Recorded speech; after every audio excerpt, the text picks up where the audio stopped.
दोस्तों हम आज के इस इंपॉर्टेंट वीडियो को शुरू करें उससे पहले आप भारतीय डीआरडीओ के लिए कमेंट बॉक्स में जय हिंद जरूर लिखिएगा। बड़ी खबर यह है कि अब भारत को शायद तेजस फाइटर जेट की जरूरत ना पड़े, क्योंकि डीआरडीओ ने एक ऐसे लड़ाकू विमान हथियार को बनाने का काम शुरू कर दिया है जिसमें न सिर्फ हम स्वदेशी पार्ट्स एंड कंपोनेंट्स का इस्तेमाल करेंगे, बल्कि इसमें लगा हुआ इंजन भी भारत ने स्वदेशी रूप से बना करके तैयार कर लिया है। अच्छी बात यह है कि इस नए हथियार से हम अपनी निर्भरता को पूरी तरीके से खत्म कर पाएंगे और भारत जब चाहे जितने ऐसे ही हथियारों को बना करके तैयार कर सकता है और अपनी सेनाओं में इसे आसानी से डिस्ट्रीब्यूट किया जा सकता है, जिससे हमारी ओवरऑल रक्षा प्रणाली और ज्यादा मजबूत हो जाएगी। और निर्भरता ने किस तरीके से हमारा नुकसान किया है ये आप सभी ने देखा है। रिसेंटली अमेरिका ने भारत को मिलने वाले फाइटर जेट्स के इंजन में काफी ज्यादा डिले किया। करीब 6 महीने बाद भी भारत को इंजन नहीं मिल पाए और कब इंजन मिलेंगे इसकी कोई गारंटी नहीं है। रिसेंटली जर्मनी ने भी अपने तेवर दिखाए और भारत को मिलिट्री टैंक इंजन देने से मना कर दिया। इसके बाद अलग अलग देशों ने भारत को इसी तरीके से नीचे घसीटने की कोशिश की है, लेकिन अब भारत शायद पुराना भारत नहीं रहा है, इसलिए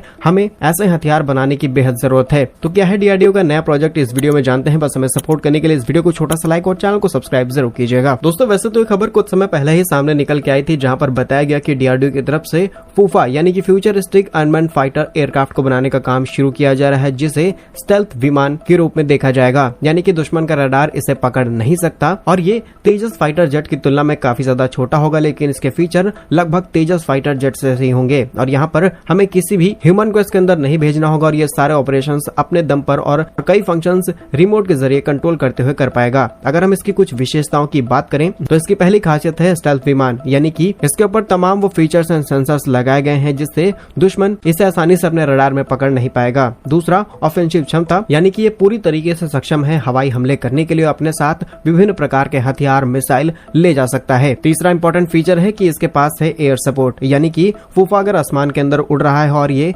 जमीन पर भारतीय सैनिक किसी दूसरी सीमा पर युद्ध की तैयारी कर रहे हैं या फिर युद्ध लड़ रहे हैं, तो ये हवा से ही सैनिकों को कई प्रकार के हथियार और कई प्रकार की सहायता आसानी से दे सकता है। और चौथा इंपॉर्टेंट फीचर कि ये हवा में ही आसानी से दुश्मन के आने वाले किसी भी हथियार को वहीं पर डिस्ट्रॉय कर सकता है। फिलहाल ये फाइटर जेट्स की तुलना में काफी ज्यादा हल्का माना जा रहा है, लेकिन इसका वजन भी लगभग 1500 किलोग्राम के आसपास हो सकता है। लेकिन अगर इसे हम फुल लोड के साथ ऊपर भेजेंगे तो ये करीब 5500 किलोग्राम तक हो जाएगा। जहाँ ऑफिशियली तो इसके बारे में कुछ नहीं बताया गया है कि इसके अंदर कौन से इंजन का इस्तेमाल किया जाएगा, लेकिन रिपोर्ट्स का कहना है कि HAL यानी कि हिंदुस्तान एरोनॉटिक्स लिमिटेड की तरफ से तैयार किया गया ATA-25 इंजन को इसके अंदर लगाया जाएगा। और कई रिपोर्ट्स का ये भी मानना है कि इसके अंदर HTFE-25 इंजन को लगाया जा सकता है, जिससे भारत ऑलरेडी स्वदेशी रूप से तैयार करने में लगा हुआ है। ओवरऑल देखा जाए तो इस तरीके की टेक्नोलॉजीज भारत के रक्षा प्रणाली में बहुत इंपॉर्टेंट रोल निभाने वाली है, क्योंकि इससे हमारी डिपेंडेंसी दूसरे देशों पर खत्म हो जाएगी। बाकी जाते जाते आप हमें कमेंट्स में इस सवाल का जवाब दे सकते हैं कि अगर भारत ने सक्सेसफुली इस तकनीक को डेवलप कर लिया तो दुनिया के देश